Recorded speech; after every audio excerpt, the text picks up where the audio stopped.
Welcome to Full Court Fits, the show that takes you around the world of NBA fashion while also bringing you the latest, greatest, biggest news of sneaker culture today. I'm Big Waz. Let's go.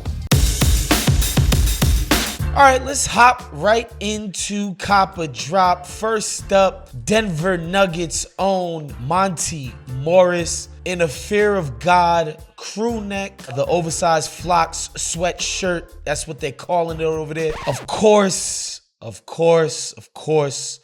Monty's rocking a Mary cargo pants, whatever. And then again, of course, Balenciaga kicks, the runner sneaker. If you just look at what he's wearing, you're not gonna say to yourself, wow, this guy looks horrible.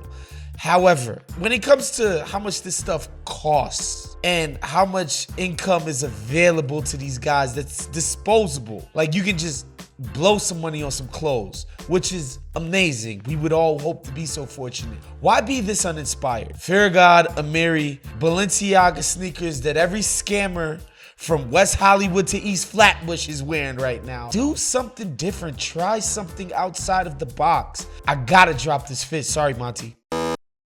Next in Cop or Drop, we got none other than Rudy Gay. Now, full disclosure, everybody out there, Rudy Gay, he's a friend of mine. Like, I fuck with you, Rudy. I actually think he's one of the best dressed guys in the NBA, which is why I'm kind of disappointed in this fit. The Marni cardigan, Marni, one of the dopest brands out right now. Marni is just, they're killing it. So I'm not mad at the cardigan. It's pretty fire. Argyle pattern. Again, old school, classic. You can't go wrong with that. However, gallery department, man, I keep telling y'all, they stealing money from God's people, y'all. LaFleur Indigo Carpenter jeans. That's the proper name for them. I just don't get it. I get that this brand is very hot.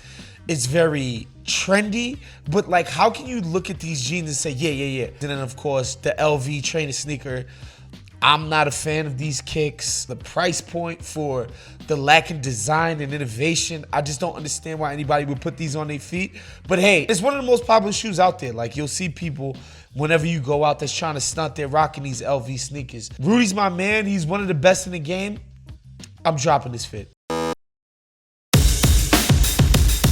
Let's get right into sneak peek. First up, we got these Air Jordan 6s. The official release has just dropped. Not sure what Nike is calling these joints, but they're basically a spin on the classic infrared Jordan 6s. It's sort of white speckle. You can see it on the tongue. You can see it on the midsole. I like when they do variations of a classic shoe. I'm a big fan of the infrared 6s. I think most people are. You know, there's those sticklers like my man Black Trey who like to only rock Jordans that Mike himself worn.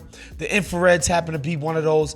I just like when they play with these old ass concepts. If they wanted to, they could retro us to death with the classic silhouettes and the classic colorways, all they wanted, and people would eat it up. But I like that they try something different and get people who care to react. These joints will be dropping later this year in June. Let me know in the comments if you guys are feeling these or if you guys are gonna be sticklers about what the classics should be. Again, I like innovation, but I don't know that everybody does. Recently, we seen friends and family of the late, great Virgil Abloh of Off-White, of Louis Vuitton, and of course, of legendary Virgil and Nike collabs have been unveiling the much anticipated collaboration between Louis Vuitton and Nike, designed by Virgil.